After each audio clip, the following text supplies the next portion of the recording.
એટલે તોડજે mind mind હાથમાં આવ્યો જલ્દી તોડે વયો જાહે એટલે જલ્દી આવી ને પણ હું અહીંયા બળ કરો તમે તે એટલે ગોયરો માઇન્ડ હાથમાં આવ્યો છે પકડ્યો છે જલ્દી આવી ને તો મારે ન થવું તો તમે બળ કર્યા કરો ને અહીંયા એટલે ભાઈ હાલની તને બે બીડી પાઈ દે આ ગોયરો વયો જાહે એટલે બેડી આપતા હોય તો હું એકલો ખેંચી લઉં ઘોયરા ને લાવો હાલો હાલ હાલ મારા બાપા નકર વયો જાહે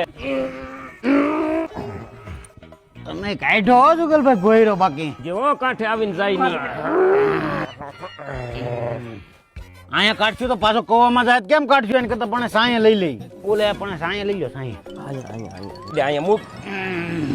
આજ કાઢ આમ હરખું ખોલ અરે આ તો તમે કોથળામાં બિલાડું કાઢ્યું એટલે આ તું બિલાડાની ક્યાં કે આ તો કામની વસ્તુ છે આની તો સીઝન આવી છે અત્યારે મિત્રો આવી ગઈ છે કપાસ સોંપવાની સીઝન અને એમાં સાવન લાવ્યું છે 75-70 ગુજરાતમાં બધા પ્રકારની જમીન ઉપર વવાય એવી જાત છે આમાં 5.5 થી 6.5 ગ્રામનું ઝીંડવું થાય છે ઉભા અને ખુલ્લા છોડ થાય એટલે હામટા ઝીંડવા આવે છે અમાર રૂવાટી વાળા પાંદ આવે છે એટલે સુસ્યા નુકસાન ઓછું કરે છે અને પાછા આમાં 5 પેહી વાળા તો ઝીંડવા આવે છે ગુજરાતમાં 9500 થી વધુ ખેડૂતોએ આ વાવેલું છે અને આમાં ખેડૂએ ભરપૂર ઉત્પાદન લીધું છે સમજદાર ખેડૂત પસંદ કરે 55-75 એક સીઝન નો એક મોકો 55-75 આ બિયારણ તમારા કોઈ પણ નજીકના એગ્રોમાં મળી જાય આ જ વર્ષે વાવો ને આ જ વર્ષે લાવ્યું 55-75